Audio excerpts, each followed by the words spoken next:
자, 기도하겠습니다. 하나님 아버지, 또 한 주일 동안도 저희들을 지켜주시고 이 저녁 시간 모이게 해주시니 감사합니다. 저희들이 늘 고백하는 대로 우리는 아무것도 주님께 요청하거나 받을 자격이 없지만 주님께서 은혜로 저희들을 받아주시고 또 은혜로 저희들을 우리의 삶을 인도해 주시는 것을 감사드릴 뿐입니다. 저희들이 의존하는 것은 주님의 그러한 사랑이 우리 미래에도 늘 함께해 주실 것을 저희들이 믿고 감사드리며, 아무래도 우리의 삶이 어렵지만은 주님의 말씀에 순종하며 또 늘 감사한 마음을 잃지 않고 살 수 있도록 저희들을 도와주시옵소서. 또 이 학교에 참으로 어려운 이러한 학교 운영의 여러 가지 난점들을 주님께서 돌봐주시고 학교를 운영해 나가시는 여러 지도자들과 또 수고하시는 분들 주님께서 붙들어 주셔서 우리는 잘 이해하지 못하지만 주님의 뜻이 무엇인지 저들에게 이해되어서 주님의 뜻을 이루어드리는 귀한 주님의 일꾼들이 되게 해주시옵소서. 예수님의 이름으로 기도합나이다. 아멘. 제가 이제 오늘 오기 전에 제가 이렇게 생각해 보니까는 제가 한국신학교, LA에 있는 한국신학교 관여한 지가 오래된 것 같아요. 제가 1982년도부터 강의를 시작한 것 같아요. 한국신학교에서요. 그러다가 제가 ITS에 이제 풀타임으로 하면서 처음엔 좀 다른 신학교를 나갔어요. 한국 신학교를 그때도. 근데 그만둔 지가 꽤 오래됐어요. 한국 신학교에 나가는 걸. 제가 시간이 되지 않고. 그러다가 다시 제가 얼마 전부터 제가 나가야 되는데, 가만히 이렇게 꼽아보니까는 한 열 몇 개 학교를 제가 나갔어요. 제가 풀로 디민도 2년 나가고, 그 다음에 또 풀로에서 그 목회학 박사 논문 지도를 제가 1년 했어요. 근데 제가 그 인상 지금도 남는 게 나성 서부교인가 하는데 김승봉 목사님이라고 계시는데, 저희 강의하셨습니다. 저희 주경신학교. 그때 이제 그분이 학교를 꽤 잘 하셨어요. 내가 그때 강의한 그 가르치는 학교, 내가 거기서 꽤 여러 해 했거든요. 했는데 그때 졸업생들이 목사가 돼서 목회를 잘하고 있는 분들 여러분들이에요. 한 분은 제가 목회할 적에 부목사로 우리 교회에서 수고를 했어요. 그래서 내가 그때 생각하게 되면 그때 LA는 그 신학교들이 지금보다 많이 좋았어요. 학생들의 수준도 그렇고, 또 내가 지금 박 목사님한테도 말씀드렸지만은 학생들이 그래도 졸업하면은 목회를 하려고 그랬어요. 목사가 되려고. 그래서 목사 된 사람들이 여러분이에요. 근데 지금 최근에 제가 이제 몇 학교를 나가봤는데, 제가 재작년인가 월드 미션 대학. 거기는 학생이 꽤 되더라고요. 그 음악부는 학생이 많아, 거기는. 신학부보다도. 그래서 그 음악부 때문에 그 학교가 운영이 된대, 거기는. 다른 신학교들은 어려워요. 그래서 내가 여기도 내가 가만 생각하면서 내가 이렇게 출석부 보니까는 4분만 나오시는 것 같아요. 학생이. 오늘도 4분인데. 5분입니다. 누가? 하나, 둘, 셋, 넷. 하나, 둘, 셋, 넷. 5. 누구? 하나, 둘, 셋, 넷, 5. 그래요? 이분? 네네. 이분은 저기잖아. 여기는 정식 학생이 아직은 아니지. 학교로 등록했습니다. 등록했어요? 강의 듣고 좋아서 이제 그래. 근데 이 LA에 있는 학교들이 서로 합하고 그러면 그러한 생각이 그런 들잖아. 여러 사람들이 그런 이야기를 하더라고요. 내가 아는 어떤 목사님도 자기가 그거를 주동을 하고 있대. 모르겠어요. 여기도 이제 그런 연락이 왔는지는 모르지만은. 그런데 불행하게도 그러한 그 연합운동이 제일 안 되는 게 기독교예요. 작은 학교라도 자기가 하려고 그러지 남하고 합해서 이렇게 안 하려고 그래. 그냥 여기서 이제 가만 생각하면서 학교 이름이 좋아요. 틴데일. 틴데일 좋아, 좋고. 내 그 옛날 그 이름을 보니까는 뭐 Young Americans Leaders Association 그거는 무슨 뭐 신학교 같지는 않아네. 이름을 보니까. 신학교 같지는 않고 무슨 뭐 리더십을 가르치려고 했는지. 그런데 학교가 이름이 좋은데 문제는 학생들이 있어야 되잖아. 학생들이 있어야지 가르치는 사람도 가르칠 의욕이 있잖아. 그죠? 내가 하나 물어볼게. 학생이 좋은 교수를 만들어요? 아니면 교수가 좋은 학생을 만들까? 교수가 좋은 학생을 만든다. 그럴 가능성이 있죠? 근데 또 거꾸로도 될 수가 있어요. 학생들이 좋은 교수를 만들 수가 있어요. 그러면 상호적이야 그게. two-way relationship이지 한쪽으로만 되는 게 아니에요. 그러면 그래서 모르겠어요. 저기 뭐야 여기만이 아니고 지금 그게 공통적인 현상이기 때문에 그리고 또 이게 이민 이 한국 이민 이 한국 커뮤니티하고 이게 결속이 돼 있잖아요. 그죠? 그러니까 이게 한국 커뮤니티가 지금 어떠한 상태에 있나 하는 것도 반영하는 거야. 지금 이 신학교의 실정이. 그렇죠? 네, 그래서 좀 우울해. 신학교의 장래가. 자, 내가 이제 거기서 그치고 이거는 빼고 시간 공부를 하겠어요. 근데 오늘은 제가 이 한 독일 학자하고 두 미국 학자를 소개하고 그리고 우리가 다음 주부터는 본격적으로 우리가 하려고 하는 그 본론에 들어가도록 그렇게 하겠어요. 그런데 여러분 구약을 잘 이해하고 싶어요? 안 하고 싶어요? 안 하고 싶습니다. 안 하고 싶어요? 안 하고 싶습니다. 잘 하고 싶어요. 잘 이해하고 싶죠? 그러려면 중요한 게 하나 있어요. 그게 뭔가 하면 중요한 몇 개의 연대를 기억하는 거예요. 굉장히 중요해요. 왜 목사님들이 선지서 같은 걸 설교하려고 하면 힘들어서 잘 안 하시잖아. 왜 그런가 하면 그러한 여러 가지 역사적인 배경, 그걸 하려니까는 더 큰 걸 손대야 되잖아요. 그러니까 손대기 싫어서 설교에 잘 안 하시는 거야. 그래서 여러분들이 정말 내가 여러분들의 배경을 잘 모르고 동기도 모르고 그러지만은 만일 여러분들이 구약을 이해하고 싶다면 중요한 연대를 몇 개 기억해야 돼요. 나 이제 여러분하고 이걸 몇 개 하고 이제 오늘 강의를 시작하겠어요. 아브라함을 먼저 생각해야 되겠죠. 그죠? 아브라함은 대체로 몇 세기쯤에 살았던 사람일까요?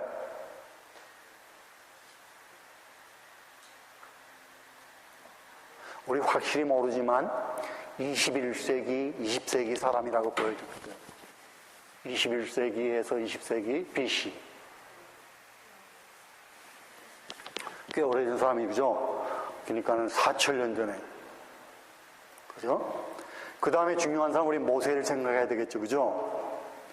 모세를 생각하려면 아무래도 출애굽 사건을 생각하면 돼. 출애굽이 언제 일어났을까? 성경의 자료에 의한다면 15세기예요. 1440년경. 그러나 고고학자들이나 다른 학자들은 13세기에 출애굽 사건이 있었다 이렇게 보고 있어요. 그런데 우리 성경의 그러한 그 근거에서 그러면은 모세는 16세기에서 15세기쯤 되는 사람이라고 볼 수 있겠어요. 왜냐하면 출애굽 사건이 15세기에 일어났으니까는. 그 다음에 누굴 생각하면 좋을까? 내가 곧 내려가기 전에 여러분 함무라비 법전이라는 용어를 들어봤어요? 함무라비 법전이 뭔가 하면 메소포타미아 지역에 함무라비라고 하는 왕이 있었는데 그 사람이 자기 앞에 만들어져 있던 법들을 모아서 수록을 했어요. 그래가지고 그거를 책에다 이런 흙판에, 내가 지난 시간에 흙판에 관한 이야기를 했죠? 그게 아니고 돌에 새겼어요. 내가 교만하다 그랬는데 제가 자랑하는 걸 좋아해요. 내가 자랑을 하고 가지 할게요. 내가 이제 공부한 언어 가운데 아카디아라는 게 있어요. 아카디안. 그거 할 적에 이제 그 교과서를 뭘 썼냐면 하무라비 법전을 썼어요. 그런데 그 하무라비 법전이 돌 기둥 같은 데 새겨져 있는데 쭉 이렇게 돌아가면서 쭉 이렇게 새겨놨어요. 쐐기 글자를 그렇게 돌 기둥에다가. 그런데 맨 앞에 보면은 하무라비 왕이 이렇게 인사를 해요. 거기 그림이 있어, 거기에. 누가 앉아있냐면은 그 태양신, 이 샴슈라고 그러는데 히브리어로 태양을 쉐메슈라고 그래요. 쉐메슈.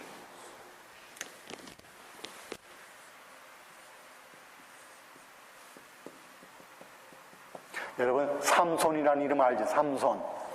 예. 심숀.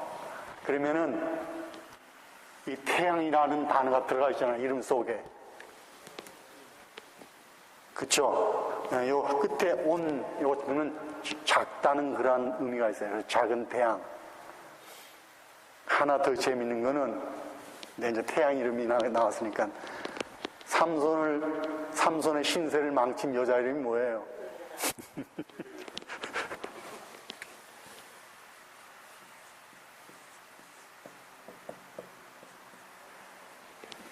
여기 단어가 밤이란 뜻이에요. 밤. 라일라.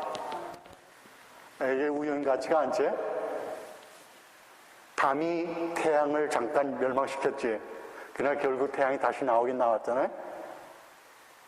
그런데 하무라비가 그 태양신이 왕자에 앉았는데 그 앞에 있었어요. 그 소문에 이제 그런 게 나와. 태양신이 자기를 왕으로 이렇게 임명을 했다. 특히 가난한 사람이나 약한 사람을 보호하기 위해서. 여러분, 옛날 왕들이 이러한 태도를 가진 날 깜짝 놀랐어요. 내가 북경의 자금성 맨 뒤에 가니까는 옛날 중국 황제가 재판하던 장소가 나오는데 뒤에다 크게 4글자 광명정대인 것 같더네. 지금 기억하는 게. 내가 거기서도 놀랐어요. 그거 보니까. 야, 기독교가 전파되기 전에 벌써 그 옛날 사람들 속에도 어떤 그런 정의가 나라를 운영하는데 필요하다는 것을 이 왕이 알고 있었구나.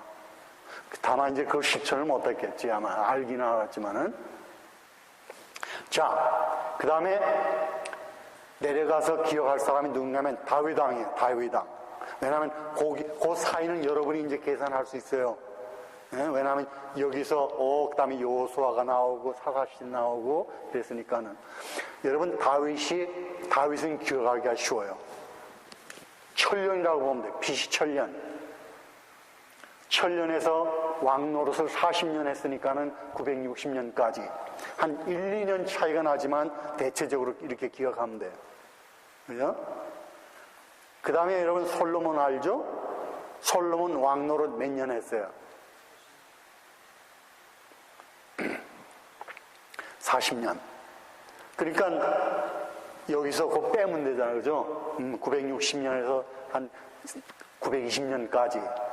그래서 여러분이 다윗을 기억하면 그 다음에는 쉬워요. 그 다음에 솔로몬이 바로 죽은 다음에 무슨 일이 일어났어요? 이스라엘에? 잘 말해주세요. 북쪽의 나라 이름은 뭐예요? 이스라엘. 남쪽의 이름은 유다. 거긴 굉장히 중요해. 자, 그 두 나라와 관계에서 기억해야 될 연대가 뭔가 하면 언제 두 나라가 망했나 하는 게 중요해요. 북쪽 이스라엘이 이해에 망했어요. 721년에.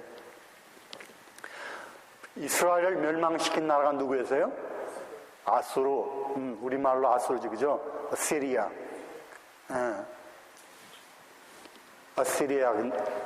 시리아는 그 메소포타미아 지역에 그러한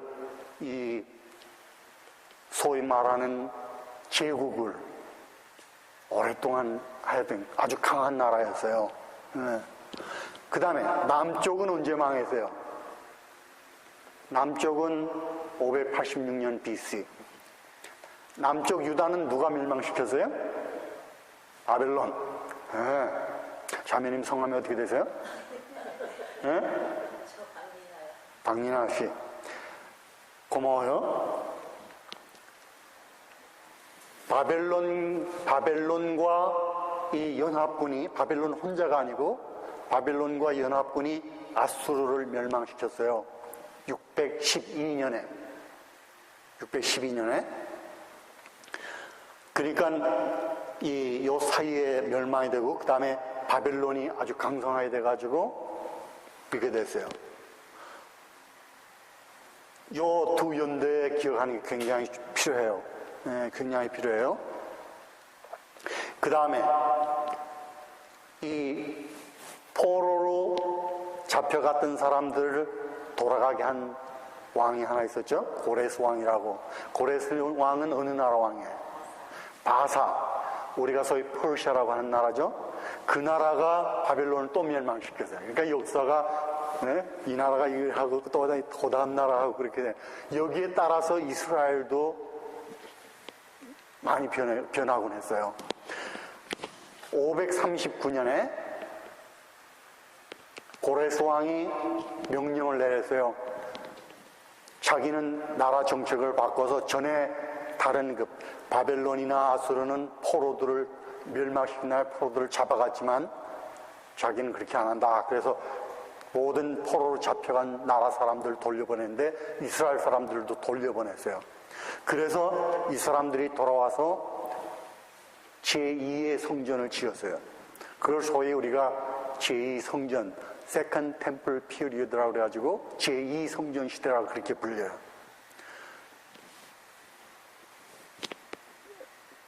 자, 이렇게 하면은 대체로 이제 중요한 연대는 여러분 기억할 수 있겠죠? 여러분, 공자 아시지? 공자? 중국의 아주 지식인이잖아요. 그죠? 그러한 그 고도로 이 도덕이나 윤리, 그걸 또 철학도 발전시킨 사람이잖아요. 여러분, 공자를 내가 보니 언제적 사람인가 보니까는 6세기에서 5세기에 살았어요. 근데 내가 왜 이 이야기를 하냐면은 내가 이제 해마다 북경에 가고 그러는데 중국 학생들에게 구약이 얼마나 앞선가 하는 걸 보여주기 위해서.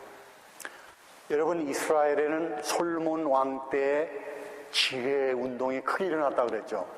그래서 솔로몬 왕의 지혜가 동방의 어느 지혜자들의 지혜보다도 뛰어나다고 그랬잖아요. 그래서 많이들 와서 배웠다고 물어보기도 하고. 근데 솔로몬은 10세기 사람이잖아.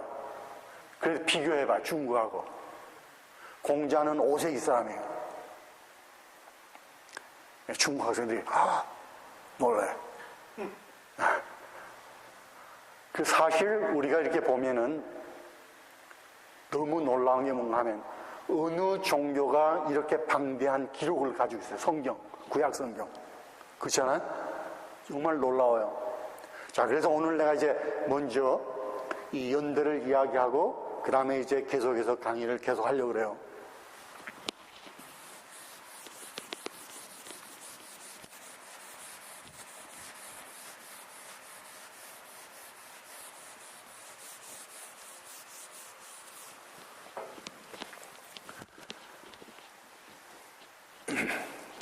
여기 지금 이 3페이지에 폰 라드라고 한 독일학자는 어느 그 전에 보니까 제가 오늘 도서실에서 어느 학교의 도서실에 갔는데 책이 쫙 일렬로 꽂혀 있는데 한 이게 다 무슨 책인가 하면 20세기에 가장 영향을 미친 각 분야의 영향을 미친 사람들이에요.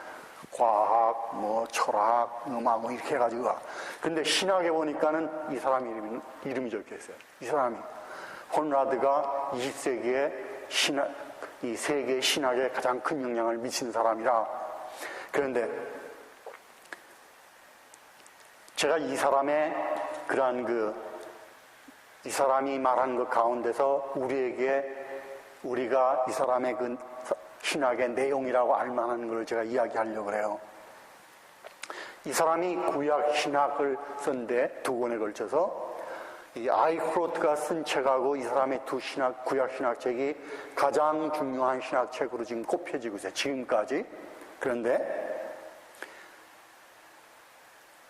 제가 지난번에 제가 그 이야기를 했잖아요. 여러분이 만약에 누가 여러분에게 물어봐요. 자매님, 형제님, 구약이 도대체 어떠한 책입니까? 그렇게 묻는다면 이건 사실 큰 책이기 때문에 쉽게 말할 수가 없잖아요. 그러니까 학자들도 지금 이 고심을, 관심을 가지고 있는 뭔가 하면 어떻게 하면 구약의 가장 중심적인 사상을 잡을 수 있을까? 그래서 구약을 설명할 수 있을까? 그래서 우리가 지난번에 아이크로타 학자는 언약을 했다 그러지 않았어요? 언약이 가장 중요하다. 하나님과 이스라엘 사이에서. 그래서 그 언약을 통해서 여러 가지를 다 설명을 하려고 그랬어요. 천사는 하나님과의 언약 사이에서 무슨 역할을 하고, 인간 왕은 어떤 역할을 하고, 제사나 이러한 것들은 어떤 역할을 하고, 이걸 다 설명하려고 그랬어요. 좋은데 다른 학자들이 지적하는 거는 그럼 지혜서에서도 그게 적용이 되느냐? 내가 그렇지 않았어요? 그래서 그 약점이 뭔가 하면 자문이나 욥기, 전도서 이런 데는 그런 게 안 나타나잖아. 제사장이라든지 선지자, 율법, 언약 이런 게 안 나타나잖아. 그러니까는 어느 한 사상으로 구약 전체를 다 한다는 거는 쉽지가 않다. 한 중론이 나오게 됐어요. 자, 폰라드도 동일한 문제에 부딪혀서 어떻게 하면 구약의 가장 중요한 거를 말할 수 있을까? 폰라드가 생각한 아주 좋은 표현을 썼어요. 뭔가 하면 구약이란 어떤 책인가 하면 이스라엘이 자기들이 경험한 하나님에 대한 간증이라 이렇게 봤어요. 다른 학자들도 좀 따라가서 이거를 많이 책을 쓴 사람도 있어요. 구약이란 무엇이냐? 이스라엘 사람들이 하나님께 대한 테스티모니, 간증이다. 우리가 경험한 하나님은 이렇다 하는 걸 나타낸 책이 구약이라. 또 어떠한 학자들은 그거에 따라서 구약은 이스라엘이 다른 나라에 전하는 복음이야 그런 말도 했어요. 다 비슷비슷한 성격이에요. 그래서 폰라드도 여기서 지적하는 게 그러면 이스라엘이 자기들이 경험한 그 하나님께 대한 신앙을 어떻게 표현하고 있는가 하는 그 다음 질문에 도달하게 됐어요. 자, 여기서 이제 우리가 성경을 하나 봐야 되겠는데, 민수기, 죄송합니다. 제가 항상 신명기하고 민수기를 혼동해요. 신명기예요, 신명기. 신명기 26장.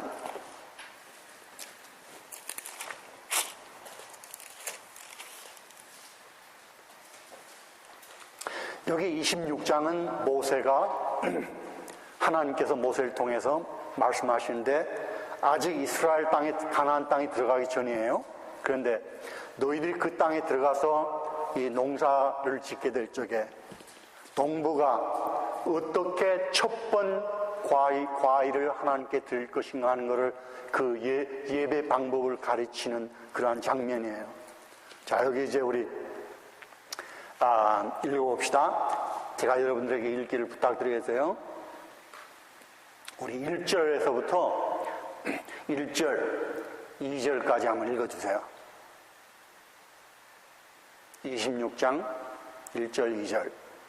내 하나님 여호와께서 내게 기업으로 주어 차지하게 하실 땅에 내가 들어가서 거기에 거주할 때에 내 하나님 여호와께서 내게 주신 땅에서 그 토지의 모든 소산의 만물을 거둔 후에 그것을 가져다가 광주리에 담고 내 하나님 여호와께서 그 입을 두시려고 택하신 곳으로 그것을 가지고 가세요. 자, 그러니까 이제 여기 본문이 뭐에 관한 거라는 거 짐작할 수 있죠? 아직 그 땅에 들어가지 않았지만 미리 하나님께서 지금 그러한 예배 방법을 말씀하시는데 첫 번 그러한 그 과일을 거둔 적에는 이 광주에 담아가지고 가라 그랬어요. 근데 어디로 가라 그랬어요? 그 표현이 뭔가 하면 여러분이 이제 신명기를 볼 적에 이러한 표현이 여러 번 나와요. 자기 이름을 두시려고 택한 곳은 어딘가 하면 예루살렘이야. 근데 예루살렘이라는 용어를 아직 안 써요. 그래서 왜냐하면 아직은 예루살렘을 정복하지 않았잖아요. 예루살렘은 다윗 왕이 정복하게 돼요. 그렇기 때문에 먼 훗날에 이르기 때문에 하나님께서 아직 예루살렘이란 단어를 쓰시지 않고 뭐라고 표현하시냐면 자기의 그 이름을 두시려고 정한 거기에 가라 그랬어요. 그 다음에 3절 읽어주세요. 내가 오늘 단순히 여호와께 내가 여호와께서 우리에게 주시겠다고 우리 조상들의 맹세하시다니 이르렀나이다 할 것이야. 자 이제 여기서부터 예배할 때 농부들이 첫 번 소산을 하나님께 드릴 때 예배 드리는 장면이 나오는데 고백을 하게 돼요. 예, 자기가 이제 이런 그 3절에 있는 말씀대로 내가 이건 지금 하나님께서 우리에게 주신 그 맹세하사 우리 조상이 주신 그 약속의 땅 여기에 지금 도착했습니다. 자, 그 다음에 4절을 읽어주세요. 제사장은 내 손에서 그 권위를 받아서 내 하나님 여호와의 제사 앞에 놓을 것이며. 예배 순서가 좀 복잡해요. 자, 그렇게 하면 제사장이 그 광주리를 받아가지고는 농부가 갖다 놓는 게 아니고 제사장이 제단 앞에 갖다 놓는다 그러세요. 그 다음에 5절 읽어주세요. 나는 내 하나님 여호와 앞에 아뢰기를 내 조상 방랑하는 안악사로서 애굽에 내려가 거기에서 소수로 거류하며 거기에서 크고 파하고 번성한 민족이 되었는데. 자, 이제부터 이제 그 농부가 지금 신앙 고백하는 게 나와요. 그런데 그 신앙 고백의 시발점이 어디예요? 예? 내 조상은 방랑하는 아람 사람으로서 그랬죠? 그럼 누구를 가리킬까?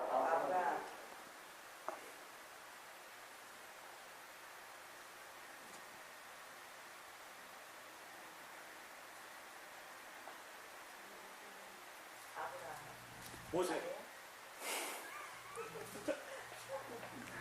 야곱이지, 야곱. 자, 야곱이라고 부르지 않고 방랑하는 아람 사람으로서 그래서 왜냐하면 지금 아브라함이랑 다 아람 지역에서 내려왔잖아요. 그런데 애굽에 들어가서 번성하게 됐다. 그러니까 벌써 여기 5절에서 우리가 여기가 바로 지금 그 요셉이 자기 아버지와 그 70명의 가족을 다 애굽으로 초청해서 이민 가서 지금 잘 사는 시대로구나 하는 거 짐작할 수 있겠지, 그죠? 그 다음에 6절 읽어주세요. 애굽 사람이 우리 학대하여 우리를 부럽으며 우리에게 중노동을 시키고. 그렇죠? 네. 요셉이 죽은 다음에 이야기겠죠, 그죠? 요셉이 있을 동안은 그러지 않았는데 요셉이 죽은 다음에 요셉을 알지 못하는 새로운 바로가 나타나서 번성하는 게 두려워서 억압하기 시작했다 그러세요. 자, 그 다음에 7절. 우리가 우리 조상의 하나님 여호와께 부르짖었더니 여호와께서 우리 음성을 들으시고 우리의 고통과 심고 압제를 보시고. 그렇죠. 이제 역사적으로 여러분 이 구절이 무슨 장면을 나타내는지 이해가 되시죠? 그 다음에 8절. 여호와께서 강한 손과 판팔과 큰 위엄과 이적과 기사로 그 애굽에서 인도하여 내시고. 자, 여기 지금 그 모세라는 이름은 나타나지 않지만은 이거 지금 이 농부가 고백하는 게 그 긴 출애굽 과정을 지금 설명하고 있구나, 고백하고 있구나 하는 거라 여러분 금방 짐작할 수 있어요. 그 다음에 9절 읽어주세요.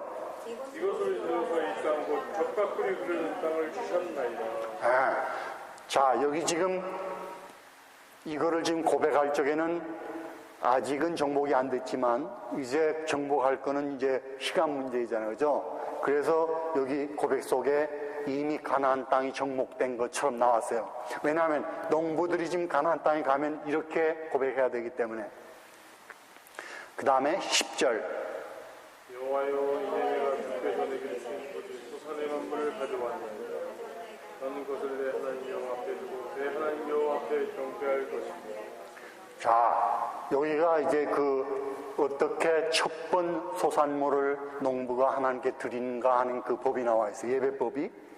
그런데 이와 비슷한 고백이 구약 성경에 두서너 번 더 나와요. 여호수아도 그런 이야기 하세요.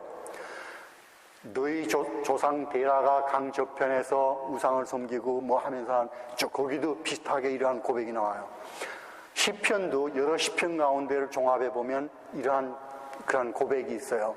그런데 여기 포나드가 지적하는 게 뭔가 하면 이 이스라엘이 자기들이 경험한 이스라엘 백성들이 경험한 하나님을 어떻게 묘사하고 있는가 하는 것을 이렇게 하나의 신앙 고백으로 지금 모아놨다.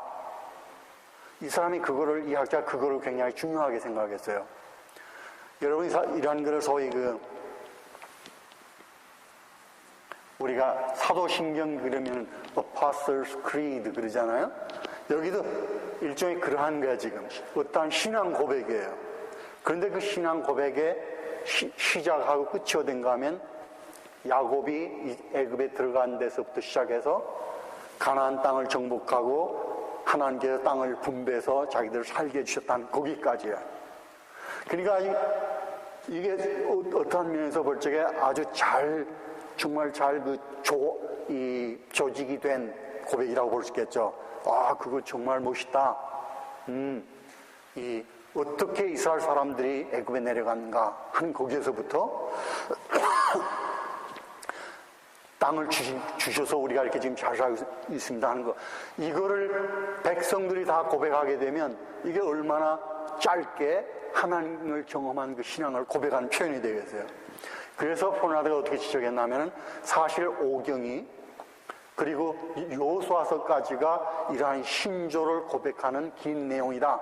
그거를 요약한 것이 바로 이 신조라, 이 농부의 신조라 그렇게 이야기를 했어요. 어때요? 아주 저기하지? 그러면서 이 구약에서 중요한 거가 이러한 그 이스라엘이 하나님을 역사적으로 경험한 것을 이렇게 고백하는 것을 밝혀내는 게 구약 신학에 필요한 방법론이다. 이 방법론으로 제시를 했어요. 자, 여기서 이제 이번에도 그 호프만 사람은 있었는데 첫날 저게 그 사람이 그 학자가 구속사 Salvation History라고 하는 용어를 처음 쓴 사람이라고 그러지 않으세요? 그런데 내가 그때 그런 이야기를 했어요. 구속사라고 하는 용어를 쓸 적에 다른 의미로도 사용될 수가 있어요. 그래서 우리가 함부로 쓸 수가 곤란해.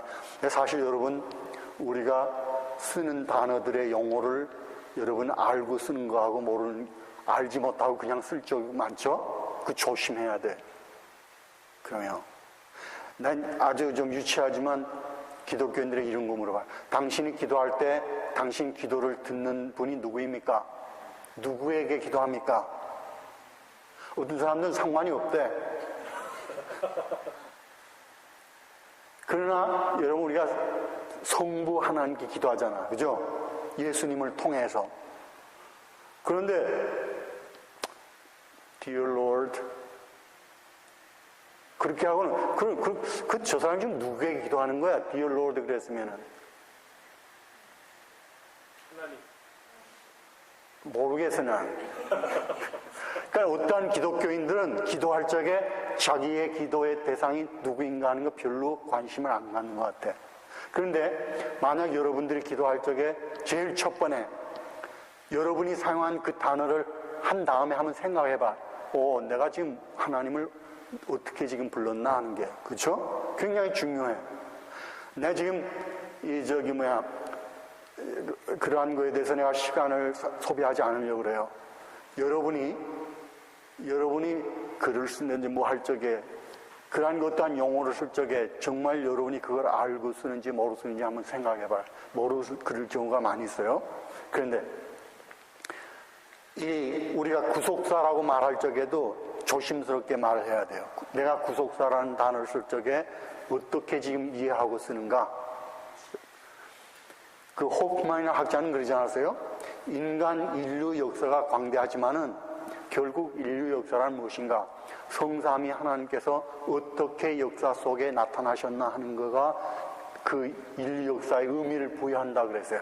인류 역사 자체가 중요한 게 아니라 하나님이 또는 성자가 성령이 어떻게 역사하셨는가, 그게 중요하다고 해요. 자, 여기 이제 이 폰라드가 설명하는 걸 보세요. 제가 성경 한 군데를 여러분하고 찾고 이야기하겠어요. 우리 창세기 15장을 펴보시기 바랍니다.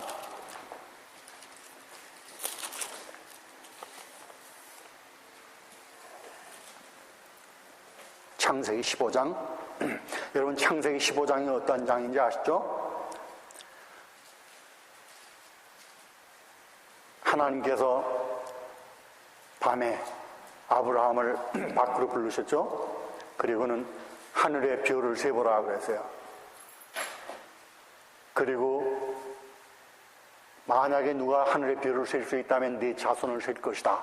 그건 지금 하나님의 말씀의 뜻이 분명하죠? 내가 지금 나이가 많고 자손이 없지만은 내가 이렇게 번성할 것이다 그래서요. 자, 아브라함이 그걸 믿었다 그랬어요? 안 믿었다 그랬어요? 6절에 보니까는 믿었다 그랬죠? 믿었더니 무슨 일이 생겼어요?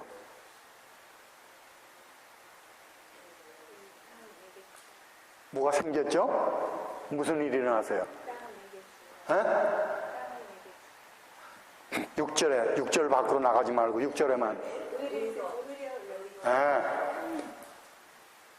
여기가 성경 처음으로 믿음이란 단어하고 의란 단어가 함께 나타나는 곳이라 학자들이 지적하고 있어요. 내가 여러분들한테 하나 물어보고 싶어. 여러분, 여기 지금 6절에 의라는 단어가 나타나는데 의의 뜻이 뭐예요? 응? 제가 그러잖아요. 귀가 내가 좀 어둡다 그랬지. 크게 말해야 된다고. 잘 안 들려요. 아니야, 의를 물어봤잖아, 지금. 의가 무슨 뜻이에요?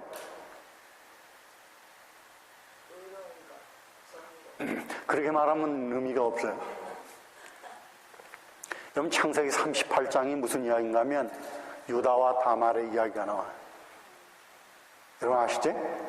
그러니까 다 생략하고 다말이 지금 끌려나가고 있어요. 왜냐하면 유다가 뭐라 하냐면 내다가 불에 태워 죽이라 그랬어요. 그래서 다말의 동네 사람들이 다말을 끌고 나가고 있어요. 그런데 끌려나가면서 다말이 그랬어요. 지팡이하고 도장하고 노끈하고 이거를 좀 우리 시아버님께 좀 보여주십시오. 그리고 유다가 즉각적으로 알아차렸어요. 그게 뭔지. 그 다음에 유다가 뭐라 그랬어요?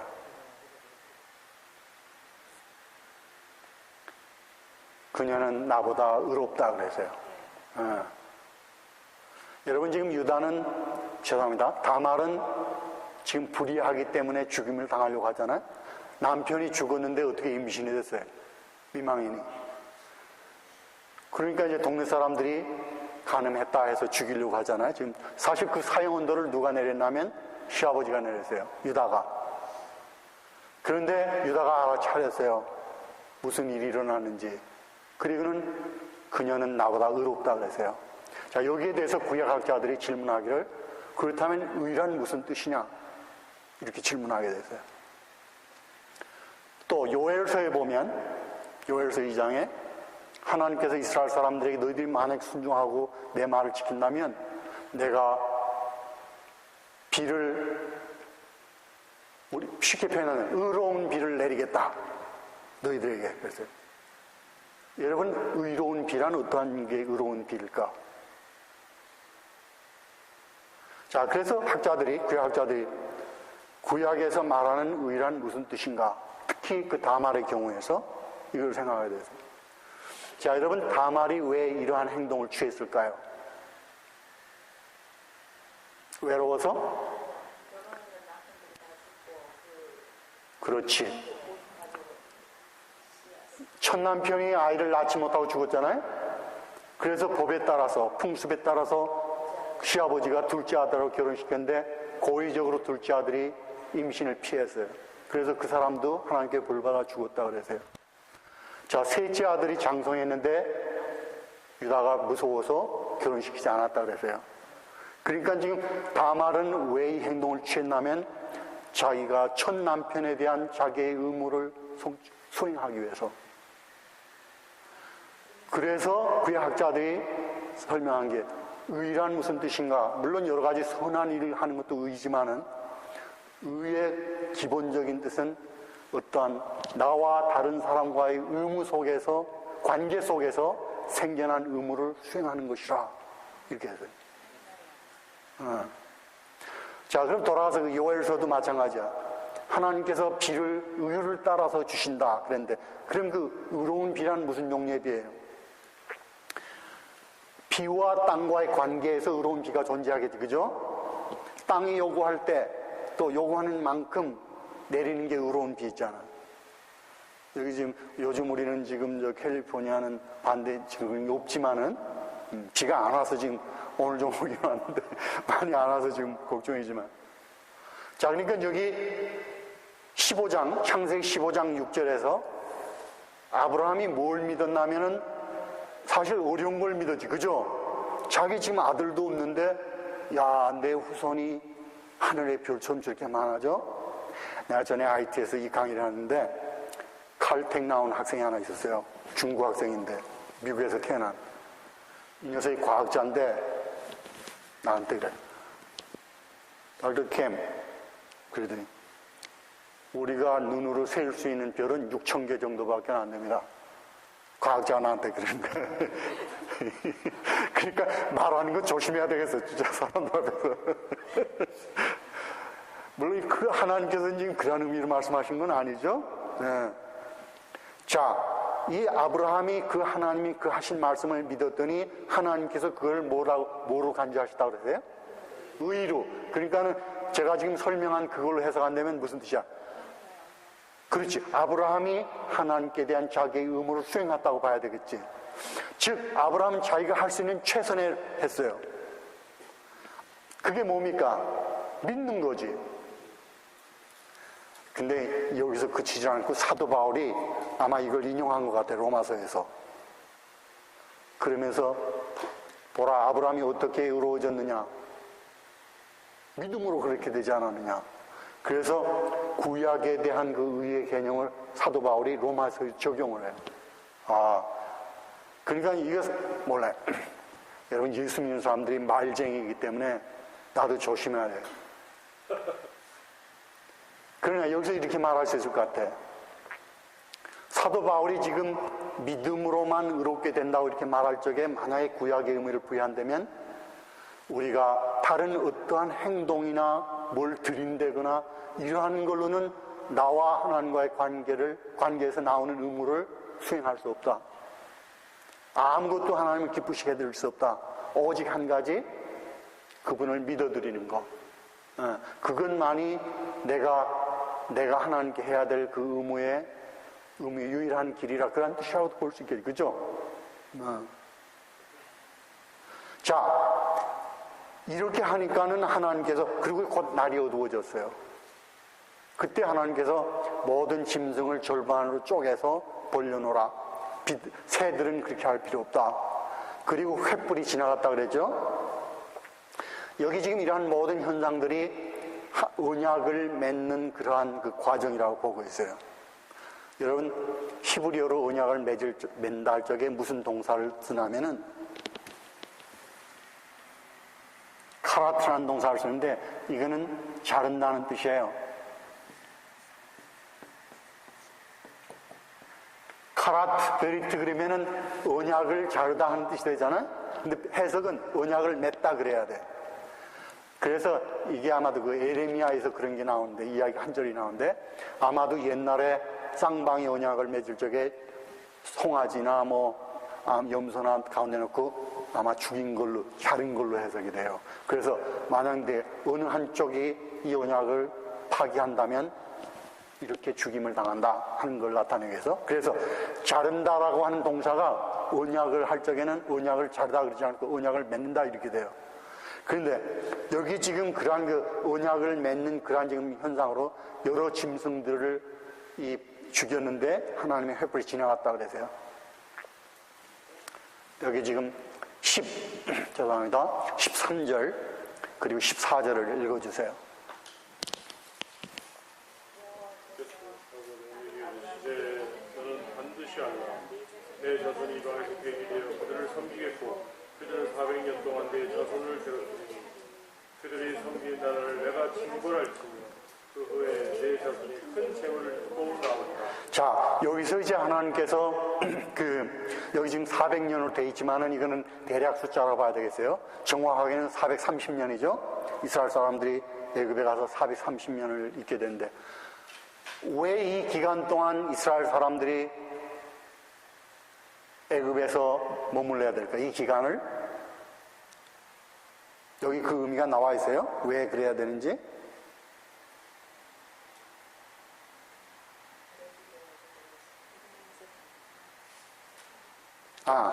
저기 16절에 나와 있죠.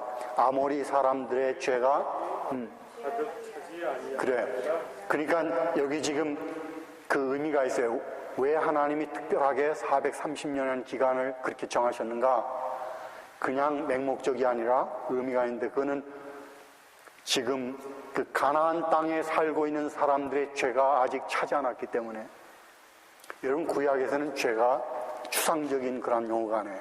우리는 추상적으로 생각하지만은 구약에서는 죄가 상당히 구체적인 그런 거예요. 그래서 죄를 치우지 않으면은 하나님의 눈에 발견이 돼.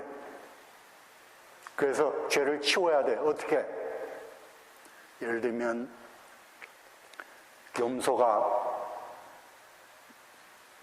제사장이 염소 머리에 손을 얹고 이스라엘 사람들의 죄를 다 전가시켜서 광야로 내보내서 죽게 하잖아요. 우리가 소위 그걸 뭐라 그래요?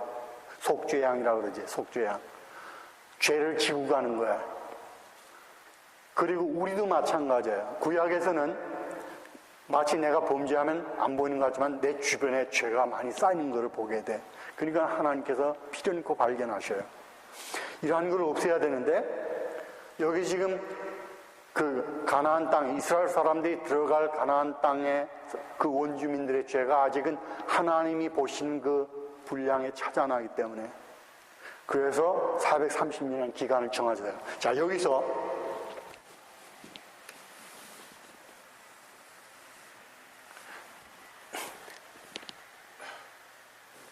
무슨 시간이든지 우리 예수 믿는 사람들은 모든 게 다 하나님의 조절 속에 있잖아요. 그렇죠?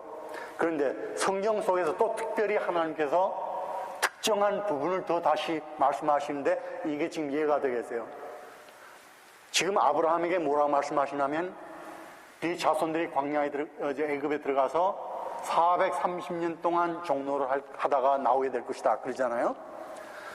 여기서 하나님께서 그 긴 역사 속에서도 또 잘라서 특별히 시작을 두셔. 그리고 그거를 한계가 430년이라고 그랬어요. 자, 그러면은 하나님이 한 번 이렇게 말씀하신 후에 다른 사람이 이 430년의 역사의 코스를 바꿀 수 있어요, 없어요? 못 바꾸지. 하나님이 자기가 예언하신 그거를 이루실 때까지 아무도 바꿀 수가 없어요. 자, 그래서 여기서 여러분 하나님이 얼마나 여러 번 화내셔요, 이스라엘 사람들에게. 그죠? 화 많이 내시죠. 여기 출애굽하는 동안에. 그죠? 여러 번 하나님과의 약속을 어기지만은 하나님께서 이스라엘 사람들을 끝까지 참고 가나안 땅에 들어가게 하시지. 왜냐하면 자기의 좋으심을 보이기 위해서. 왜냐하면 자기가 그렇게 약속하셨으니까. 그래서 이 긴 역사 속에서도 하나님이 다 역사하시지만 특별히 하나님께서 간혹 이렇게 시간의 한 부분을 자를 때가 있어요. 예를 들면 누구에게 너는 반드시 죽을 것이다 그러면 그 사람 죽지 살지 못하지. 그 시간 안에서. 그렇죠? 네. 너 이렇게 될 것이다 그러면 그렇게 돼. 하나님이 일단 예언을 바라실 때는 거기 이루어질 때까지 아무도 그 역사를 바꿀 수가 없어요. 그래서 콘라드가 그걸 좁혀서 인류 역사를 좁혀서 특별히 이 기간이 이게 구속사 salvation history라 이렇게 이야기를 했어요. 이 사람이. 그러니까 좀 더 좁은 의미겠지. 그죠? 여러분이 만약에 여러분의 인생을 돌아보면서 내가 30까지는 예수를 안 믿다가 30에 예수 믿게 됐는데 내가 지금까지 정말 하나님의 축복으로 지금 잘 살다가 내가 이제 오늘 죽게 됐다. 만약 그렇게 된다 그래봐. 그 30대부터 지금까지 죽는 순간까지 여러분의 인생 속에서도 그 기간이 특별히 하나님의 여러분의 구속 기간이라고 이렇게 볼 수 있겠죠. 그죠? 여러 사건들이 있었지만 다 하나님께서 다 그동안 지켜주셨다. 이렇게. 그래서 폰라드는 그냥 아까 말한 그 호프만하고 달랐어요. 네, 구속사라는 용어를 쓰는 방식이. 특별히 하나님께서 단 예언을 하시고 그 예언과 성취, 그거를 특별히 좁혀서 이야기를 했어요. 근데 사람의 이론이 다 완전할 수 없어요. 여러분, 우리 교리가 완전합니까? 안 합니까? 예? 완전하지 않습니다. 불완전해. 내가 조직신학 그 가르치면서 보니까 많이 불완전해. 여러분 시험 하나 보겠어요? 조직신학에 대해서. 참교회의 표식이 뭐예요? 뭐가 있어야 그 교회는 참교회라고 말할 수 있어요? 다른 말씀, 번징, 다른 말씀, 성찰, 다른 잘 말하세요? 그런데 칼빈은 뭐라 그러냐면 두 가지만 했어요. 말씀하고 성찬만. 뭐라 그랬어요? 하나는? 세 번째가? 권징. 징계. 디스플린. 징계가 있어야 돼. 근데 이제 개혁주의 신학에서 처음에는 사실은 말씀만 했대요. 원래는. 그러다가 두 개가 되고, 그 다음에 또 다른 이제 칼빈주의 학자들이 징계가 있어야 된다. 그 세 개가 됐어요. 그러니까 이것도 한 번에 된 게 아니야. 점차적으로 그렇게 논리적으로 발전시킨 거지. 근데 하나 더 웃은 거는, 여러분 천년설 있잖아. 여러분은 무슨 입장이야? 전천년, 절천년, 후천년. 무천년설. 그러면 성경은 뭘 말해? 어느 천년설을 말해? 성경은? 무천년설. 성경이? 그럼 왜 전천년설을 주장하는 사람들이 있어요? 아니, 쉽게 이야기 물어봐 나한테. 선생님, 성경이 그런 셋을 다 말합니까? 나도 곤란해. 어느 하나를 말하겠지, 그렇지? 그런데 왜 세 가지가 존재해? 그러니까 이게, 그렇지. 성경을 보는 사람들의 관점에 따라서 각각 다르다는 뜻이지. 우리 개혁주의는 무천년설이에요. 우리 개혁주의는. 근데 내가 얼마 전에 총신 나온 내 동기 목사님 만난 LA에서 여기 이제 LA에 방문하는데 그분은 자기는 전천년 좋아하는데 나그래서 너 총신 출신은 다 무천년주의 할 때 아니래. 여러분 교리가 완전하지 않아요. 교리가 완전하지 않아. 여러분 교리를 믿으면 구원받아요? 아니지. 그렇기 때문에 우리가 성경을, 내가 그래서 첫날 그러지 않았어요. 지금 신학교에 문제가 어디 있냐면은 성경을 가르치기 이전에 다른 걸 먼저 가르치기 때문에 그래. 그리고 성경을 가르칠 시간이 없어요. 신학교에서. 이게 지금 큰 문제야, 지금 이게. 그러니까 다른 걸로 성경을 보려고 그래. 다른 관점에서. 성경을 보고 배우는 게 아니야. 난 구약을 가르치기 때문에 내가 그걸 늘 느끼고 있어요. 내가. 자, 그래서 여기서 지금 이 하나님께서 430년이라고 하는 기간을 설정하신 그거가 특별히 더 좁은 의미에서 본란 그 구속사라 이렇게 봤어요. 자, 그 다음에 폰라드가 선지서에 대해서 많은 공헌을 했는데 선지자들이 어떠한 사람들인가 하는 것을 굉장히 명백하게 밝혔어요. 자, 여러분 여러 선지자 중에서 호세아서를 한번 찾아보기 바랍니다. 호세아서 11장.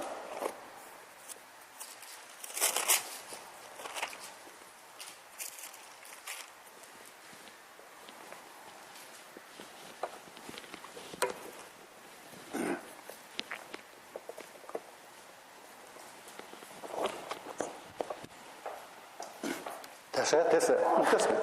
자, 호세아 11장 우리 1절 다 같이 읽읍시다. 이스라엘이 어렸을 때에 내가 사랑하여 내 아들을 애굽에서 불러냈거늘. 자, 그러면 역사적으로 무슨 사건을 나타내죠? 출애굽. 정말 여러분 총명해요. 머리 좋아요. 금방 알아요. 여러분 성경의 뜻을. 그 다음에 2절을 읽으세요. 선지자들이 그들을 부를수록 그들은 점점 멀리하고 바알들에게 제사하며 바로 새긴 우상 앞에서 분향하였는데. 자, 그러면 이제 역사적으로 어떠한 지금 단계인지 알 수 있죠?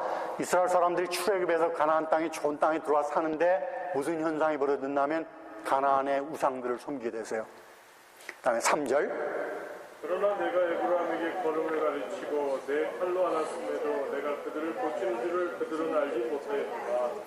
여기 지금 에브라임은 이스라엘을 지금 상징하고 있어요. 그런데 여기 지금 무슨 비유를 쓰고 있어요? 3절에서. 아하, 아버지가 어린아이 걸음마 가르치는 거지. 그러니까 얼마나 좋은 아빠예요. 자, 걷자. 넘어지지 말고. 그런데 이 아이는 그걸 알지 못하는 거야. 자, 4절 읽어주세요. 내가 사람의 줄 곧 사랑의 줄로 그들을 이끌었고 그들에게 대하여 그 목에서 멍에를 먹이는 자같이 되었으며 그들 앞에 먹을 것을 부었노라. 하나님이 잘 대우해 주셨죠.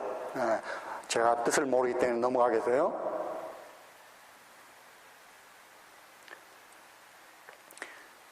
자, 이 아들이 성장해서 좋은 아들이 됐습니까? 안 됐습니까?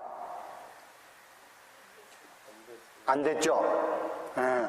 그러니까 아버지가 얼마나 속상할까요? 그런데 이 아버지가 보통 아버지가 아니죠? 이분은 하나님이셔요.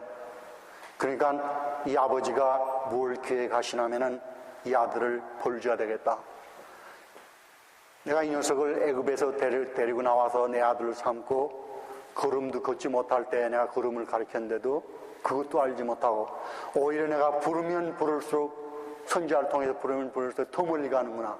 아주 못된 아들이지, 그죠?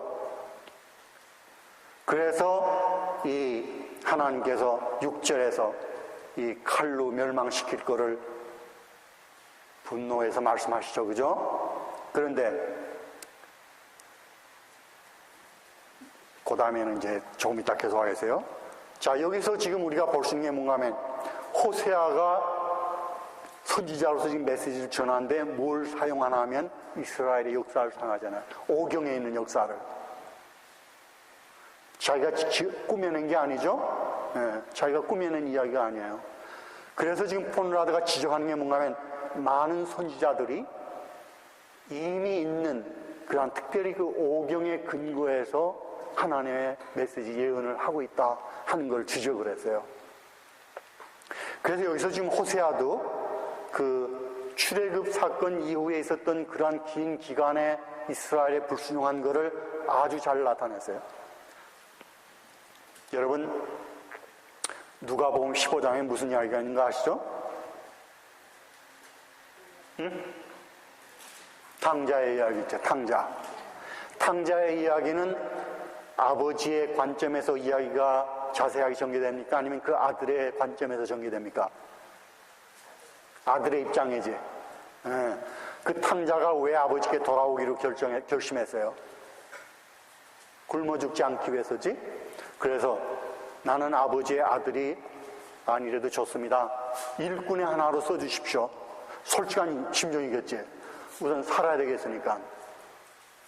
그러니까 여러분 사실 우리가 하나님을 믿는다는 건 여러분이 하나님을 위해서 믿습니까? 아니면 여러분 자신을 위해서 믿습니까? 자신. 내가 필요하니까 그렇지. 네, 근데 이 누가복음 15장을 이야기하는 이유가 거기서요. 누가복음 15장은 아들의 입장을 굉장히 많이 묘사하잖아요. 근데 아버지에 관해서는 그렇게 깊이 말하지 않아요. 과연 그 아버지는 그럼 어떻게 생각하고 있었을까? 그 아들이 떠났다가 그래 돌아왔을 적에. 내 생각에는 이 호세아서 11장 이 부분이 탕자 이야기에 아버지의 입장을 나타내는 것 같아요. 이 탕자를 가진 아버지가 얼마나 화나겠어요. 그치? 그래서 여기서 이 아버지가 야, 이거 이렇게 내가 어려서부터 이 녀석을 이렇게 기르는데도 모르는구나. 죽여야 되겠다. 8절을 읽어보세요.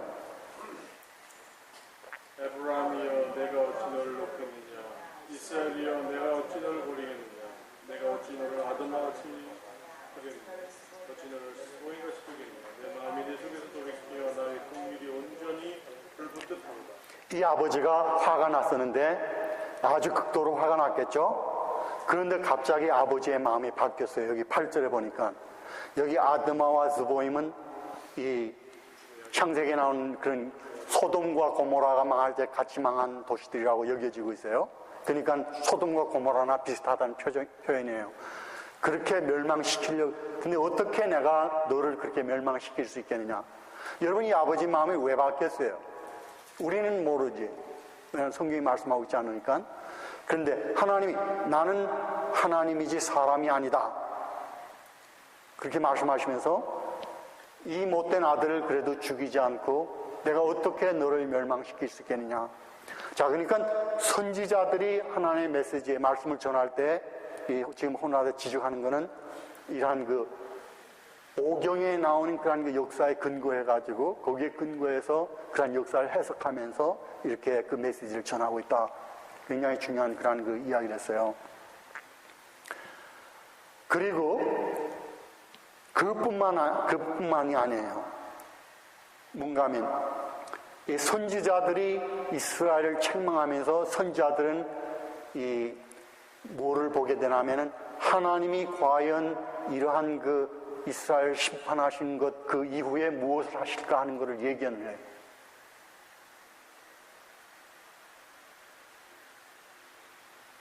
여러분,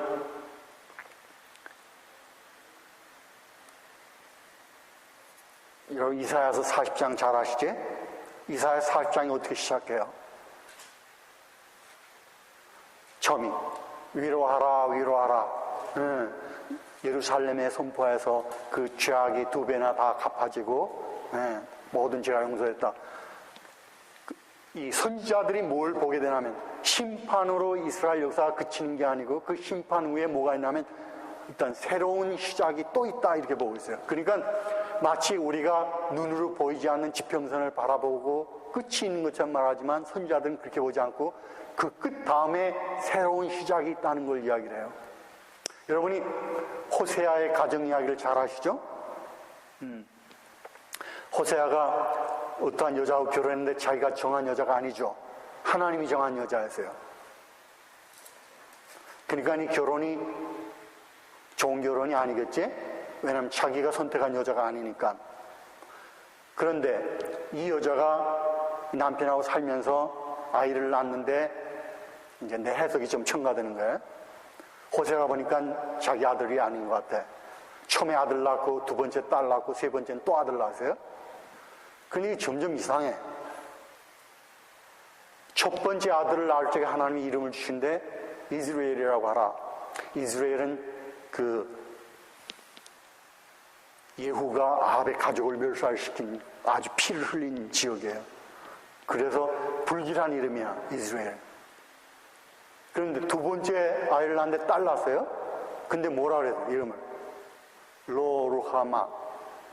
사랑받지 못하는 아이, 사랑받지 못하는 자. 그러니까 이 아이 딸 이름을 부를 적마다 동네 사람들도 그렇고 호세아도 그렇고 이거 이상하지. 사랑받지 못하는 애야, 이렇게 부르니까. 근데 세 번째 아이를 낳으니까 이번엔 뭐라 그래야 돼요? 로암미. 내 백성이 아니다. 이 백성인 아들이란 동의예요. 내 아들이 아니다. 자, 지금 호세아의 가족을 통해서 하나님께서 지금 뭘 보이시냐면은 이스라엘과 하나님과의 관계가 지금 이렇다는 뜻이에요. 그런데 2장에 보게 되면 시형식으로 나오는데 거기에 이 여자가 도망친 게 분명해. 2장에. 왜냐하면 뭐라 그러냐면 나는 내 사랑하는 사람 뒤를 따라서 난 가겠다 그래요. 그러니까 뛰쳐나간 것 같아, 집에서. 이렇게 연결이 자연스럽게 되지는 않지만은 3장에서 다시 짧은 이야기가 나오는데 하나님께서 고멜을 노예 시장에 지금 나와 있는데 가서 사라 그랬어요. 그리고 말하기를 너는 이제 나가지 말고 나하고 같이 살아야 된다. 그러면서 하나님이 그 뜻을 설명을 하시지. 자, 이게 바로 지금 볼 적에 선지자들이 이스라엘의 역사를 어떻게 보냐면 아주 불순종하고 폐역해서 심판을 받았는데 그런데 이게 끝이 아니고 또 새로운 관계가 시작되는구나 하는 것을 이야기를 했어요. 그런데 이러한 모든 것들이 어디에 근거하고 있냐면 이 오경의 근거에서 오경의 재해석이라고 볼 수 있겠어요. 그러니까 이 선지자들이 그냥 아무 그 메시지가 이 오경하고 관계없는 그러한 게 아니라 역사의 근거에서 하나님께서 어떻게 또 장래를 지금 예언하시는가 하는 것을 지금 말씀하고 있다 하는 걸 이야기를 했어요. 그리고 또 이제 콘라드가 성경의 그 목적에 대해서도 좋은 설명을 했는데 아까 제가 그 이야기했죠. 창세기 15장에서 왜 이스라엘 사람들이 가나안 땅에 죄송합니다. 애굽에서 종로를 430년 해야 되는가?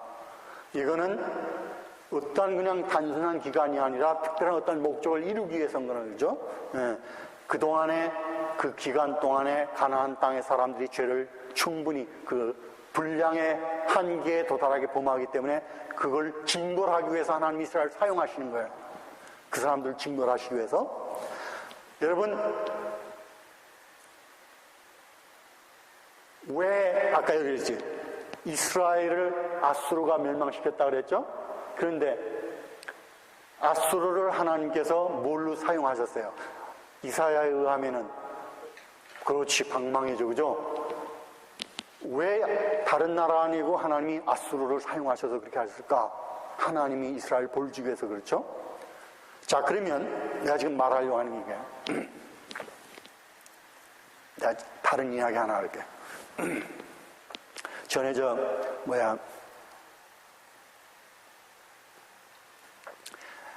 제가 이제 철하면서 제가 지금 가만 생각하니까는 그런 그 피난민으로 놀림을 받은 적이 있는 것 같아요, 아이들에게. 예. 그리고 제 할아버지가 저하고 같이 내려오셨는데 굉장히 심한 평안도 사태를 돌아가실 때가 있었어요, 남한에서. 그러니까 사람들이 이렇게 흉내를 내 말하는 거를. 그런데 그때 이북에서 내려온 사람들 기독교인 가운데 그런 이야기를 내가 들었어요. 뭔가 하면 왜 그렇게 하나님께서 그렇게 이 6.25를 나게 하셔가지고 이렇게 큰 재난이 있게 됐을까?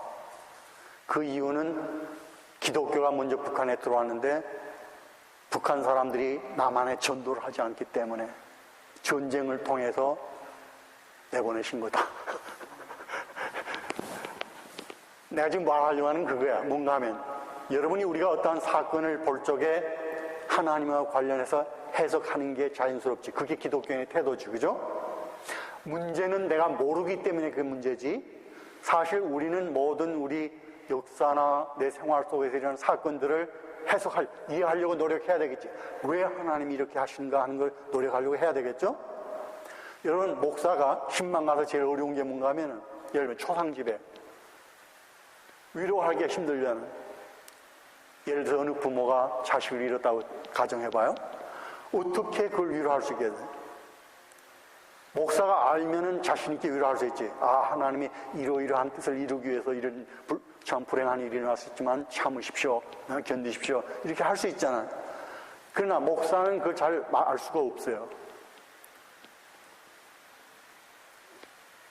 구약 성경은 어떠한 책인가 하면은 역사가 포함되어 있어요. 다른 것도 있지만은. 그런데 그 역사가 단순한 역사가 아니에요. 어떠한 역사입니까? 에?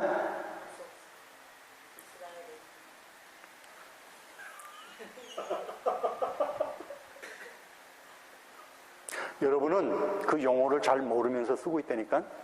내가 그냥 난 지금 그런 복잡한 걸 몰라요. 난 간단하게 묻는 거야. 이건 구약의 어떠한 사건들이 기록. 아까 내가 이야기했잖아요. 왜 아수르가 이스라엘 멸망시켰을까? 하나님 왜 아수르를 방망이로 사용하셨다 그랬을까? 왜냐하면 범죄하기 때문에, 그죠? 그러면 구약은 어떠한 책인가 하면 단순한 역사책이 아니라 내가 아까 지금 말한 것처럼 하나님이 이 역사 속에서 어떻게 역사하고 계신가 하는 걸 설명하는 책이에요. 그렇게 하기 위해서 역사가 들어가 있는 거지 우리에게 역사를 가르치기 위해서 역사가 있는 게 아니에요. 그래서 성경은 사실 모든 사건을 다 포함하지 않아요. 왜냐하면 우리와 연관해서 하나님이 어떻게 이렇게 역사하셨는가를 나타내기 위한 사건, 필요한 것만을 고르시지. 요한도 그러지 않았어요? 예수님이 행한 걸 다 하려면 뭐 부족하다 그러지 않았어요, 이 세상에. 그러니까 선택적이에요.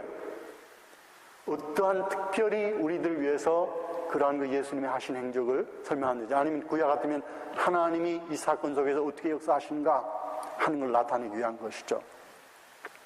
그래서 여러분, 우리가 이 구약 성경을 읽을 적에는 그걸 알아야 돼요. 아, 이 사건을 어떻게 설명하고 있나. 여러분, 소비에트 유니온이 망했잖아요. 70 몇 년을 계속하던 그 소비에트 유니온이 망했을 적에 망했지만 우리 기독교인들이 그 의미를 알아요, 몰라요? 모르지. 만약에 그 사건이 구약에 기록되어 있으면 저자가 설명을 할 거야. 왜 이러한 일이, 하나님이 배경에서 어떻게 하셨나는 게. 지금 우리는 많은 걸 모르고 있어요.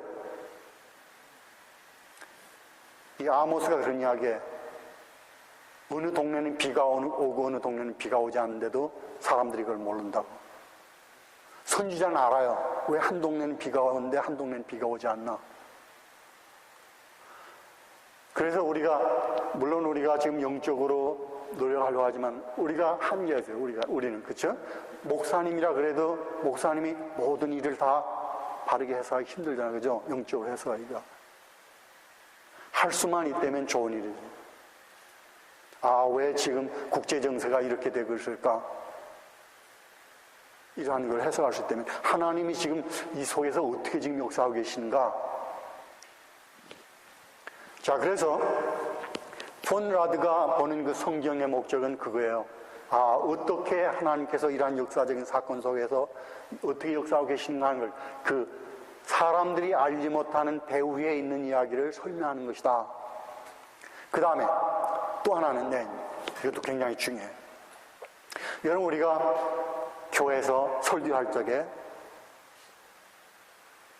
신약을 읽든지 이 구약을 읽든지 우리가 어느 사람을 말하든지, 예를 들면 다윗을 예를 들면 이야기했다 그래봐요.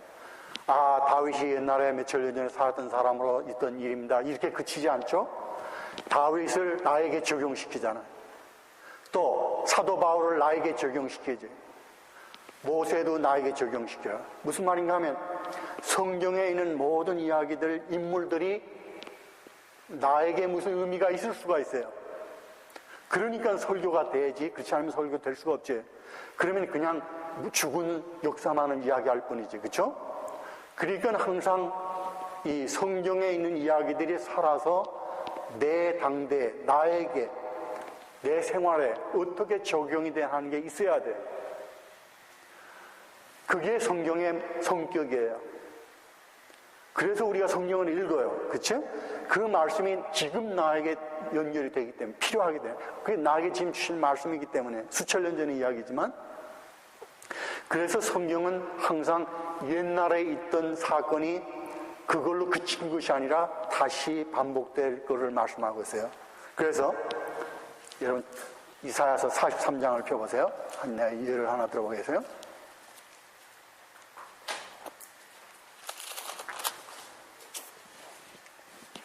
찾았습니까? 네. 이사야서 43장 16절 읽어주세요.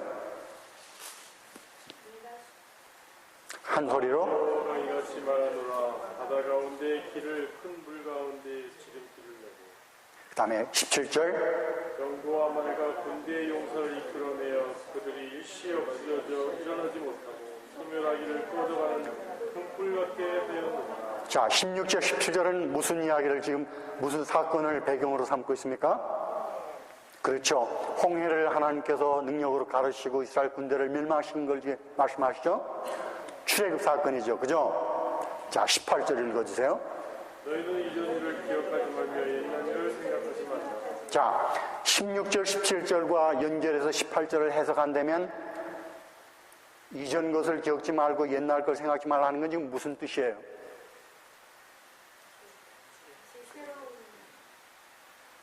성경 그 구절 밖에 있는 건 생각하지 마세요. 그 구절 안에서.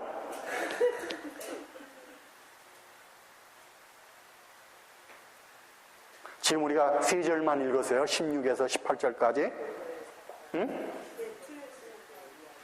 여기 기억하지 말라는 건 뭘 기억하지 말라는 뜻이라? 그렇지. 첫 번째 출애굽 사건이죠. 그게 얼마나 영광스럽고 놀라운 사건이었어요. 그걸 지금 기억하지 말라. 왜? 19절을 읽어주세요.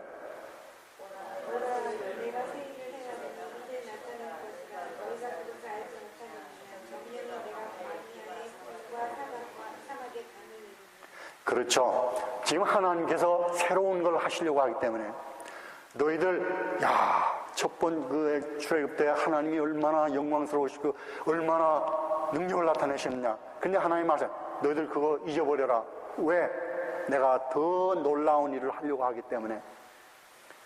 그리고 계속해서 이제 이 하나님께서 사막에 그러한 그 물을 내시고 하는 걸 이야기하시잖아요. 그러니까 여기 지금 이사야는 뭘 말하고 있어요? 하나님께서 첫 번 출애굽을 행하셨지만은 이제 더 큰 일을 행하신다. 그래서 소위 학자는 이거를 이사야가 제2의 출애굽을 언급하고 있다. 이렇게 말하고 있어요. 제2의 출애굽. 그러니까 여기 지금 뭔가 하면 하나님이 이러한 일을 옛날에 하셨다면 앞으로는 더 큰 일도 하실지 않겠느냐. 이사야가 지금 예언하는 거예요. 그 다음에 에스겔서 34장을 펴보세요.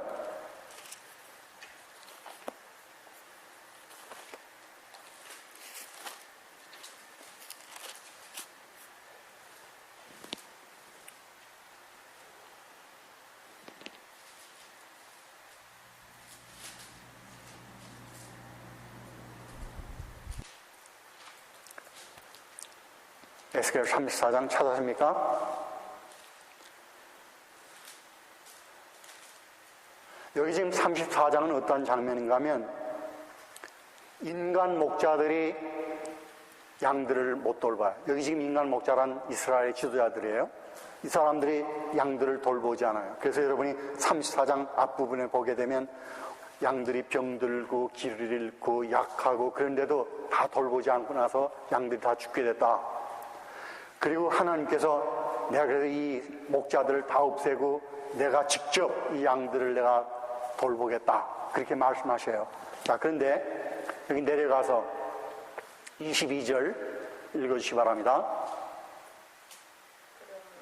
그러므로 내가 내 양들을 구원하여 그들로 다시 노략거리가 되지 아니하게 하고 양과 양 사이에 심산하리라. 23절. 내가 한 목자를 그들을 위해 세워 먹이게 하니 그는 내 종 다윗이다.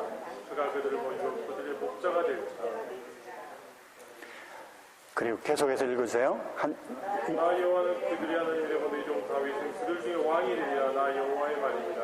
네, 거기까지. 자, 에스겔은 언제적 선지자인가 하면은 6세기 선지자였어요. 에스겔은 예루살렘에서 예언하지 않고 바벨론의 포로로 잡혀가서 포로들 가운데서 예언한 활동한 선지자예요. 그러면서 그 생애에 소식을 듣게 돼. 예루살렘이 망했다는 소식을. 그런데 여기 지금 에스겔이 지금 이야기하는 가운데 뭔가 하면 인간 목자들이 양들을 돌보지 않아서 이젠 다 양들이 다 죽게 됐다. 그리고 또 양들 사이에도 못된 양들이 있어가지고 약한 양들을 밀치고 물을 못 마시게 한다. 염소들이. 그래서 하나님께서 그걸 바르겠다는데. 근데 여기 지금 22절 이하에서 하나님이 뭘 말씀하시냐면 내가 한 목자를 그들 위에 두겠다 하는데 그 목자 이름이 누군가 하면 다윗이에요. 그런데 다윗은 아까 11세기 사람이라고 그랬죠? 11세기에서 10세기 사람이에요. 에스겔은 6세기 사람이고 그러니까 최소한도 400~500년 이전 사람이잖아요. 그러면 여기 이 뜻이 죽은 다윗을 하나님이 다시 살려낸다는 뜻이라고 볼 수 없겠죠? 여기 뜻은 하나님께서 다윗과 같은 훌륭한 사람을 일으키실 것이라 그런 뜻이겠죠. 그리고 목자로 삼겠다. 우린 신약에 연결한다면 예수 그리스도임이 분명하잖아요. 그런데 구약 사람들은 아직을 모르잖아요. 그러니까 구약 사람들은 하나님께서 어떤 정말 놀라운 목자를 우리들에게 일으키시겠구나 하는 걸 보게 돼. 자, 그러니까 이 선지자하는 스타일이세요. 옛날에 훌륭한 다윗이 있었다면 이제 하나님께서 제2의 다윗을 하나님이 또 일으키실 수 있다. 아까 첫 번째 출애굽이 있었는데 하나님께서 그거는 기억하지도 말라. 더 새로운 일을 하실 것이다. 이사야가 말했다 그러지 않았어요? 그 다음에 내가 여러분에게 찾으라고 그러지는 않겠지만은 에레미야서 31장 31절 이하에 가게 되면 옛 언약과 새 언약의 말씀이 나와요. 하나님께서 이제 때가 되면 새 언약을 맺으실 것인데 이 언약은 옛 언약과 같지가 않다. 그래서 옛 언약은 돌판에 새겼지만 새 언약은 마음판에 새길 것이다. 그리고 내가 너희 죄를 다 용서하고 기억하지 않겠다. 그런 말씀하셔요. 그렇기 때문에 여기서 언약도 마찬가지예요. 하나님이 이스라엘과 맺은 그러한 옛 언약이 있지만 이제 하나님께서 앞으로 새 언약을 맺는다. 그것도 예수님께서 그걸 자기 죽음에 적용하셨죠. 그죠? 예수님께서 마지막 그 만찬에서 포도주를 드시면서 뭐라 그러세요? 이것은 새 언약을 위한 나의 피니, 에레미야의 그 용어를 사용하셨어요. 그러니까 이 선지자들이 지금 아직 알지 못하면서 먼 후일에 하나님께서 전에 이러한 일을 하셨다면 그러한 더 새로운 일을 하신다 하는 걸 지금 말하고 있어요. 그래서 여러분 땅의 예루살렘이 있잖아. 또 새 예루살렘도 생겨요. 또 이사야서 67장은 없죠. 65장에 가게 되면 하나님이 첫 하늘과 첫 땅을 지으신 것처럼 새 하늘과 새 땅을 지으실 것이다.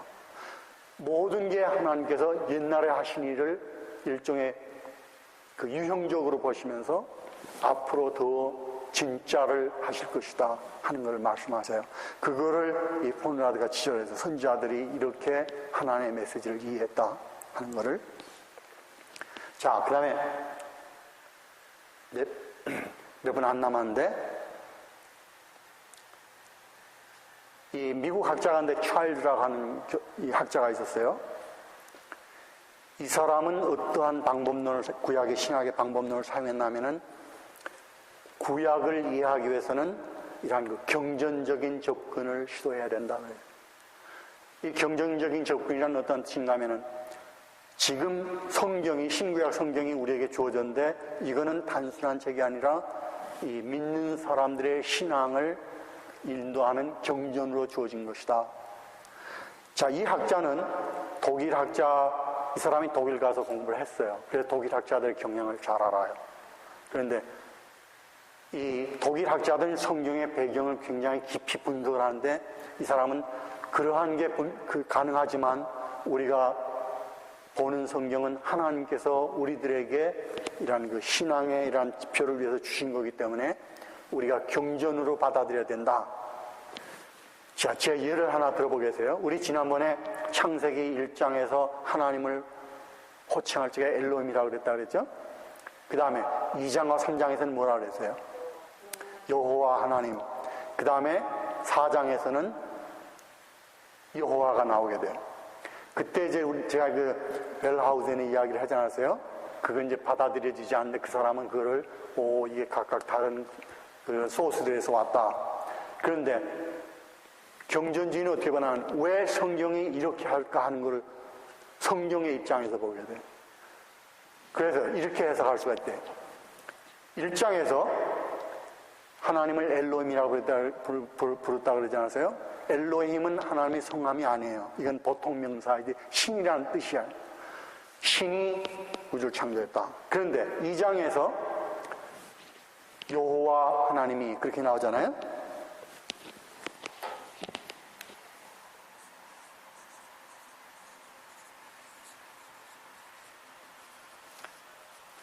여러분, Jesus Christ 그러면 무슨 뜻이에요?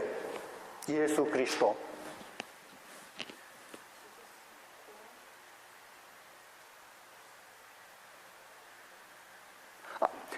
그 용어를 제가 묻는 게 아니고 단어의 뜻을 묻는 게 아니고 예수는 뭐예요? 그 예수 이름이지. 그 다음에 그리스도는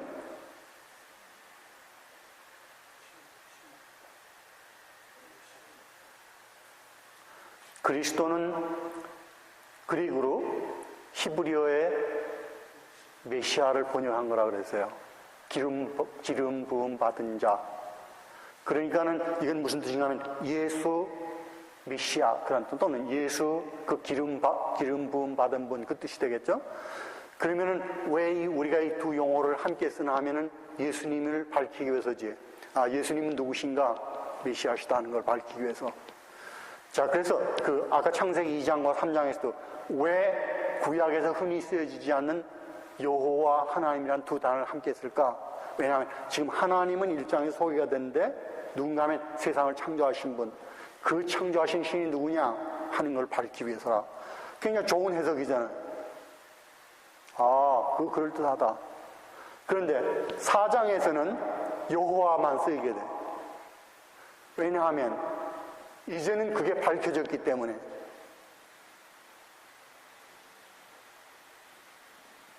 여러분 이해가 돼야 한대요. 또 하나 내가 물어볼게. 이야기할게. 여러분 창세기, 죄송합니다. 오경 그러면은 하나님이 창조하신 데부터 어디에서 끝이 나나 하면은 모세가 죽는 장면에서 끝이 나죠. 그런데 모세가 어디에서 죽습니까? 가나안 요단강을 건너가서입니까? 건너가기 전입니까? 건너가기 전이죠. 이스라엘 사람들이 요단강 예루살렘 건너편에 지금 와 있어요. 요단강에서 예루살렘이 여리고 건너편에 있어요. 여리고가 요단강에서 멀지 않은데 여기서 모세가 죽으면서 하나님께서 이제 여호수아를 후임자로 선택하시죠. 자, 그러면은 창세기에서 신명기 끝까지 이야기가 자연스럽습니까? 자연스럽지 않습니까? 끝이 자연스럽지 못하지. 왜냐하면 여기 지금 모세가 이 사람들을 데리고 나왔는데 이 끝이 자연스러우려면은 모세가 데리고 가서 가나안 땅을 정복하는 게 이야기가 자연스러운 끝이잖아요. 그런데 이야기가 어디서 끝이 나면 그 약속의 땅을 보긴 보지만 들어가지 못하고 죽는다. 거기서 끝이 나요. 어떠한 면에서 끝이 종결이 좀 만족스럽지 못하잖아. 그런데 왜 이렇게 오경이 이렇게 기록되어 있을까? 왜 하나님께서 이렇게 오경을 주셨을까? 하는 거를 이러한 그 찰스와 같은 방식으로 해석한다면 그건 왜냐하면 항상 오경을 읽는 사람들을 하여금 희망을 주기 위해서라고 보고 있어요. 아, 이제 우리가 요단강을 건너가서 약속의 땅을 밟게 될 것이다. 특히 누구에게? 이스라엘 사람들이 포로로 잡혀가 있을 동안에 더 그랬다는 거예요. 아, 우리가 언제 포로에서 벗어나서 다시 귀환해서 고국의 땅을 다시 받을 수 있을까? 그래서 오경은 세대를 이제 변하지 않고 항상 읽는 사람들은 마지막에 이제 내가 곧 건너가서 약속의 땅을 받을 것이라는 희망을 주게 한 것이라. 그래서 종결이 거기서 맺어지지 않았다는 뜻이에요. 또 하나 이야기해요. 요거는 이제 그치겠어요. 여러분, 히브리어 성경의 순서하고 우리가 가진 순서가 다르죠? 구약을 말하고 있어요. 성경 내용은 글자 하나 틀리지 않아요. 똑같아. 유대인들의 성경이나 우리 구약이나. 다만 책의 순서가 달라요. 오경, 그 다음에 여호수아에서부터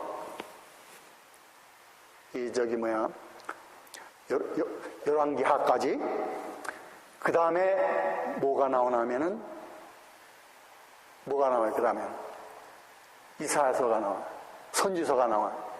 그리고 선지서 말라기 끝난 다음에 시편, 욥, 잠언 이렇게 나와요. 우리는 다르잖아요. 우리 성경은.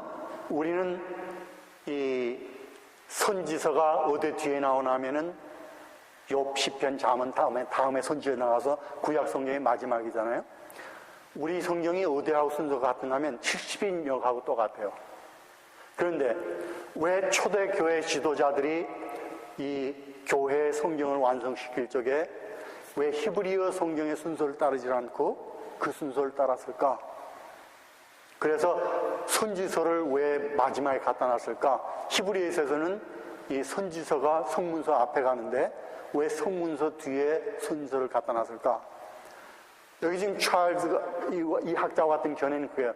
이거를 우리가 이해를 해야 된다. 왜 교회가 우리 믿는 사람들에게 이렇게 해서 성경을 남겨줬을까 하는 거를. 그래서 그분이 해석하는 그거예요. 왜냐하면 유대인의 성경은 구약 다음에 아무것도 오지 않지만 신약이 없지만 우리 믿는 기독교인의 성경은 그 다음에 마태복음에서 신약이 시작이 되잖아요. 그래서 신약에서 예언된 분이 누구인가 하는 걸 바로 지적하기 위해서 일부러 선지서를 신약 앞에 놓았다. 중간에 놓지 않고 기독교.